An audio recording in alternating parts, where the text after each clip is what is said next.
ठीक है, ओके।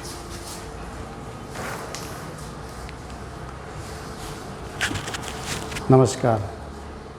पिछले चैप्टर में हमने टैक्सोनॉमी के जनरल आइडिया के बारे में देखा, यानी जनरल क्लासिफिकेशन या सामान्य प्रकार का वर्गीकरण कैसे होता है और फिर धीरे धीरे साइंटिफिक वर्गीकरण कैसे होता है। पिछली बार हमने देखा टैक्सोनॉमी, दो वर्ड आया था हमारे पास में, एक तो था हमारे पास में टैक्सोनॉमी और दूसरा वर्ड था हमारे पास में सिस्टेमेटिक्स। दो वर्ड पिछली बार हमने बात की थी और जनरल क्लासिफिकेशन देखा था। तो हमको पता है कि टैक्सोनॉमी जो वर्ड है वो डी कैंडोल ने दिया, एक वैज्ञानिक थे, साइंटिस्ट, जिन्होंने वर्ड दिया डी कैंडोल। डी कैंडोल ने जनरल क्लासिफिकेशन के बारे में बताया, चूँकि वो बॉटनिस्ट थे। इनकी एक किताब का नाम है elements of the philosophy of plants. यानी इस पुस्तक के अंदर इन्होंने जनरल आइडिया दिया कि विभिन्न प्रकार के प्लांट्स का वर्गीकरण कैसे करते हैं। दूसरा हमारे पास में सिस्टेमेटिक वर्ड था। सिस्टेमेटिक्स भी टैक्सोनॉमी के आगे का वर्जन है। इन दोनों में बेसिक डिफरेंस क्या है, क्योंकि यहाँ पर अधिकांशतः जितना भी काम में लिया जाता है, टैक्सोनॉमी के एड्स काम में लिए जाते हैं, वो एनाटॉमी को यूज किया जाता है या मॉर्फोलॉजिकली यूज होने वाला पार्ट है। यानी मॉर्फोलॉजिकली हम प्लांट्स या एनिमल्स को क्लासिफाइड करते हैं, दैट इज़ एन टैक्सोनॉमी। हमारे पास में सिस्टेमेटिक्स जो वर्ड है वो लीनियस ने दिया, इसीलिए इसको लीनियर सिस्टम ऑफ क्लासिफिकेशन भी कहते हैं, सिस्टेमेटिक्स में दो चीज़ें हैं, या सिस्टेमेटिक्स को हम दो भाग में डिवाइड कर सकते हैं। One thing is old systematics,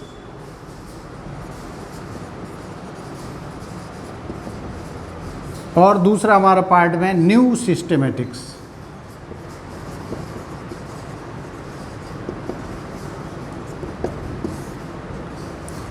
अब ओल्ड सिस्टेमेटिक जो इससे एडवांस है, यहाँ पर जिसके बेस पे वर्गीकरण किया गया वो हमारे पास में है मॉर्फोलॉजी,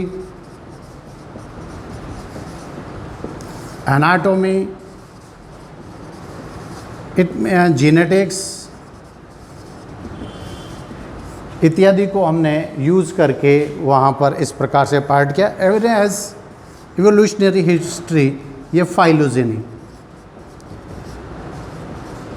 पिछली बार हमने बात की थी फाइलोजेनी, यानी ऑन्टोजेनी रिपीट्स फाइलोजेनी। हैकल का एक नियम था जिसके अंदर व्यक्तिवर्त जातिवर्त के इतिहास को दोहराता है, यानी उसकी इवोल्यूशनरी हिस्ट्री भी यहाँ पर देखी जाती है।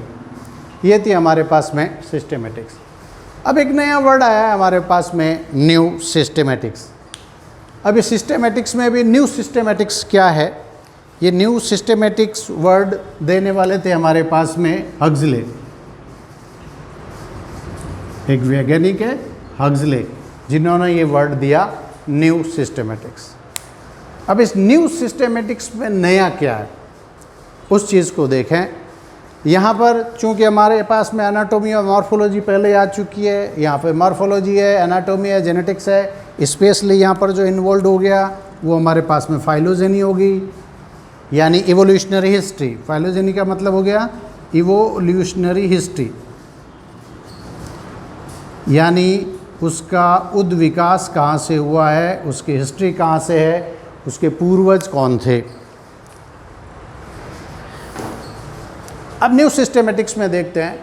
न्यू सिस्टेमेटिक्स एक अलग प्रकार का वर्गीकरण है, जिसके अंदर चूँकि जैसे जैसे धीरे जितने भी ओल्ड ब्रांचेस थी, अब धीरे धीरे न्यू एक्सपेरिमेंट हुए, और न्यू एक्सपेरिमेंट होने के साथ में कुछ नई चीज़ों को ऐड कर दिया गया। अब इस न्यू सिस्टेमेटिक्स में कुछ नई चीज़ें हैं, कुछ पुरानी भी हैं, जैसे मॉर्फोलॉजी।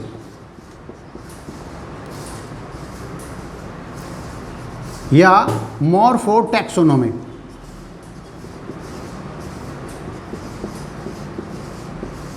यहाँ पर कुछ ब्रांचेस जो काम आ रही है या जिनको यूज किया जाता है, that is then मॉर्फोटैक्सोनॉमी।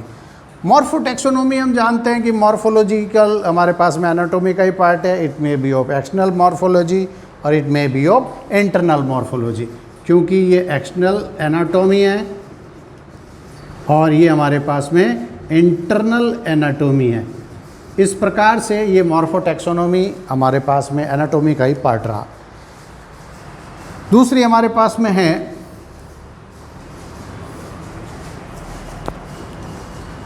Cytotaxonomy. Cytotaxonomy, cytotaxonomy जैसा कि वर्ड से ही पता चल रहा है, साइटो का मतलब हो गया कोशिका विज्ञान। चूँकि धीरे धीरे नई चीज़ों का इन्वॉल्वमेंट हुआ, नई साइंस आई, उसके साथ में इसको जोड़ दिया गया। साइटोटैक्सोनॉमी में हमारे पास में इम्पोर्टेंट चीज़ है नंबर ऑफ क्रोमोजोम्स, इनको जोड़ दिया गया, यानी नंबर ऑफ क्रोमोजोम्स की संख्या क्या है, गुणसूत्रों की संख्या क्या है, उसके आधार पर इनका वर्गीकरण किया गया या उनको इंक्लूड किया गया। जैसे कि ह्यूमन बीइंग के अंदर नंबर ऑफ क्रोमोजोम्स की संख्या है 23 पेयर। अब बहुत बार क्या होता है कि हम टैक्सोनॉमी में हमारे पास में नंबर ऑफ क्रोमोजोम्स है, चूँकि जैसे जैसे साइंस का विकास हो उसके साथ में अन्य प्रकार के एक्सपेरिमेंटल पार्ट भी हुए। अभी 23 पेयर्स, बहुत बार ऐसा होता है कि टीरिटोजेनेसिस या किसी और प्रकार की प्रक्रिया के कारण उसमें नंबर ऑफ क्रोमोजोम्स में चेंज नहीं है, लेकिन एक्सटर्नल मॉर्फोलॉजी में चेंज आ गया, जिसकी शक्ल कुछ अलग टाइप की होती है, फिजियोलॉजिकली अलग दिखाई देता है, एनाटॉमिकली अलग दिखाई देता है, लेकिन नंबर ऑफ क्रोमोजोम्स के आधार पर हम कह सकते हैं कि वो ह्यूमन स्पीसीज है। तो यहाँ पर हमारे पार्ट में हो गया साइटोटैक्सोनॉमी या नंबर ऑफ क्रोमोजोम्स, एक इंडिविजुअल पार्ट हो गया। एनाटॉमी के हिसाब से यदि हम देखें तो मॉर्फोलॉजिकली हमें सही नहीं लगता है, लेकिन नंबर ऑफ क्रोमोजोम्स ये बताएगा कि ये स्पीसीज कौन सी है।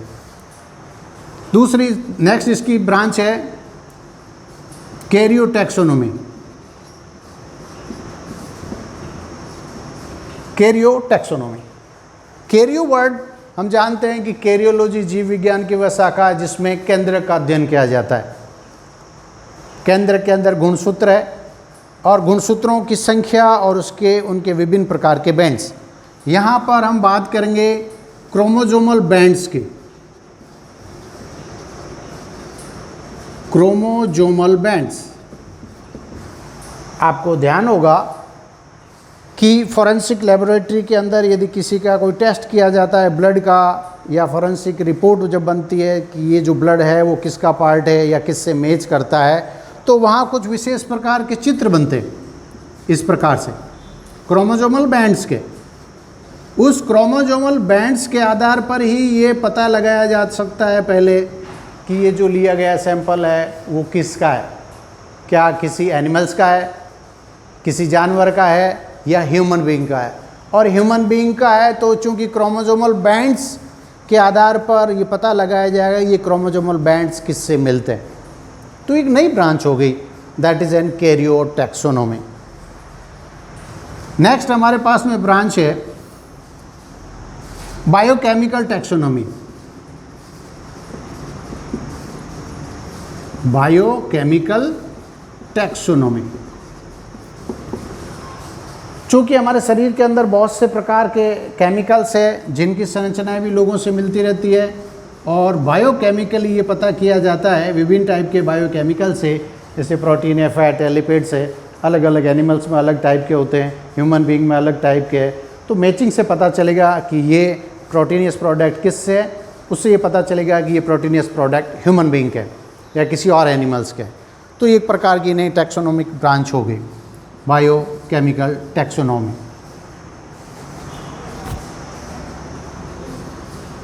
कीमोटैक्सोनॉमी,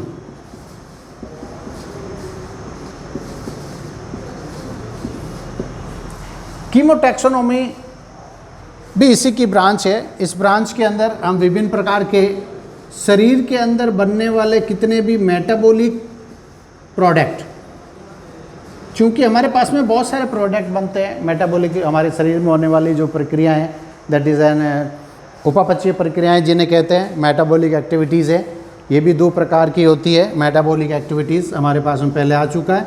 one thing is anabolic activities और दूसरी हमारे पास में कैटाबोलिक एक्टिविटीज़। यानी एक हमारे पास में अपचय प्रक्रिया है, उपचय प्रक्रिया है, दूसरी हमारे पास में अपचय प्रक्रिया है। शरीर में सभी होने वाली क्रियाएं हम जानते हैं कि मेटाबॉलिक एक्टिविटीज़ या उपापचयी क्रियाएं होती है। नेक्स्ट एक ब्रांच और है जिसको हम कहते हैं एक्सपेरिमेंटल टैक्सोनॉमी। चूँकि विभिन्न प्रकार के प्रयोग और प्रक्रियाएं होती रहती है, जिससे ये पता चलता है कि विभिन्न प्रकार के एक्सपेरिमेंट्स के द्वारा उनके केमिकल का मिलान किससे होता है। ये थी हमारे पास में टैक्सोनॉमी और दूसरा हमारे पास में है ओल्ड सिस्टेमेटिक्स और दूसरा हमारे पास में न्यू सिस्टेमेटिक्स। क्योंकि आज की तारीख के अंदर ये सभी चीज़ों का कॉम्बिनेशन रखा जाता है, इसीलिए हम इसको काम कहेंगे न्यू टैक्सोनॉमी। आगे देखते हैं।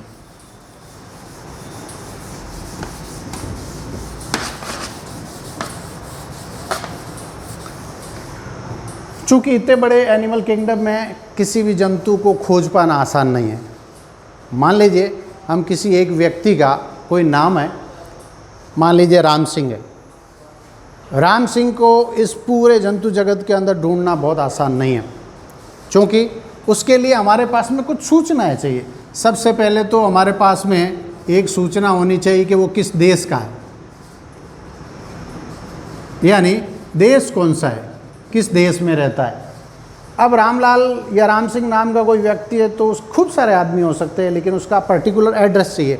जैसे मान लीजिए हमारे पास में कंट्री है, फिर हमारे पास में होना चाहिए कि कौन से स्टेट में रहता है। स्टेट में है तो हमारे पास में ये पता होना चाहिए कौन सा डिस्ट्रिक्ट में है, और यदि डिस्ट्रिक्ट है तो हमारे पास में विभिन्न टाइप की सिटी है या विलेज है, वो एड्रेस हो, और फिर उसके पास में हाउस नंबर हो, तभी हम उस पर्टिकुलर आदमी को ढूंढ सकते हैं। यानी कहने का मतलब है ये एक प्रकार की टैक्सोनॉमी में एड्रेसेस है जिससे उनको पहचाना जा सकता है। या हम इन सभी को ये कह सकते हैं कि ये सभी एक प्रकार के टैक्सोन हैं या टैक्सोनॉमिक यूनिट्स हैं, और ये छोटी यूनिट है और ये दूसरे हमारे पास में बड़ी यूनिट है। इसी प्रकार हमारे यहाँ पर ऑर्गेनिज्म यानी प्लांट्स और एनिमल्स को विभिन्न प्रकार से एड्रेस करने के लिए या उनकी पहचान बनाने के लिए एक टैक्सोनॉमिकल रैंक्स बनाई गई है, यानी विभिन्न प्रकार के टैक्सोन बनाए गए हैं। जैसे कि मान लीजिए कोई एनिमल्स है, एनिमल्स के विभिन्न प्रकार के टैक्सोन्स क्या हो सकते हैं कि एक हमारे पास में सबसे पहले जो है वो किंगडम होगा, एक टैक्सोन। फिर उसके बाद में हमारे पास में फाइलम होगा, नेक्स्ट टैक्सोन। फिर हमारे पास में क्लास होगी, फिर हमारे पास में फैमिली होगी, फिर हमारे पास में जीनस होगा, और फिर हमारे पास में स्पीसीज होगी। ये एक प्रकार के टैक्सोनॉमिकल अरेंजमेंट है, और इस टैक्सोनॉमिकल अरेंजमेंट में नीचे से लेके ऊपर तक जितने भी टैक्सोन हैं वो बड़े होते जाएंगे, या एक विशेष प्रकार का सिस्टम हो गया। इस प्रकार के सिस्टम यानी ये सबसे महत्वपूर्ण, फिर उससे महत्वपूर्ण, और ये सभी मिलके यानी छोटी स्पीसीज मिलके जीनस बनाएगी, जीनस बना मिलके फैमिली, फैमिली मिलके क्लास, क्लास मिलके फाइलम, और फिर किंगडम। तो इस टैक्सोनॉमिक ग्रुप के आधार पर हम उसको ढूंढ सकते हैं कि वो पर्टिकुलर किस फाइलम का और किस जीनस और किस स्पीसीज का सदस्य है। अब यहाँ पर इस अरेंजमेंट को हम एक विशेष प्रकार का नाम देते हैं जिसे बोलते हैं हायरार्की, टैक्सोनॉमिकल हायरार्की। यानी ये विभिन्न प्रकार के जितने भी टैक्सोन बनाए हुए हैं, इस टैक्सोन का ग्रुपिज्म कैसा है, ये सबसे छोटा टैक्सोन है और ये सबसे बड़ा टैक्सोन है। इस टैक्सोन के अंदर हम सबसे पहले बात करेंगे छोटे टैक्सोन की, जिसका नाम है species. Let us see the species taxon.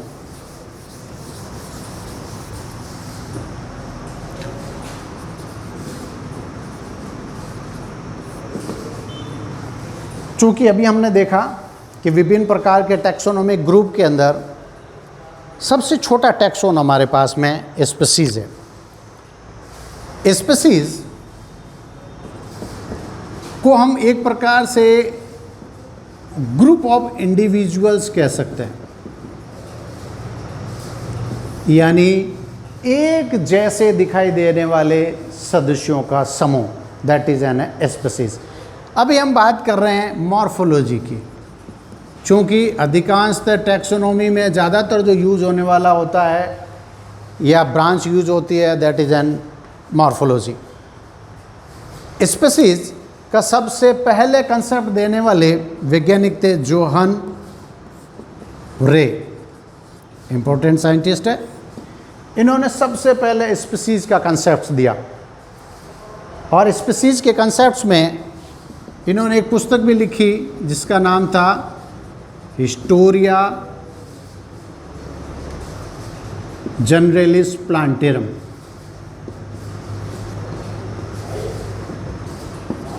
Important book है। इनकी पुस्तक का नाम है हिस्टोरिया जनरलिस प्लांटेरम। जोहन रे ने सबसे पहले स्पीसीज कंसेप्ट को दिया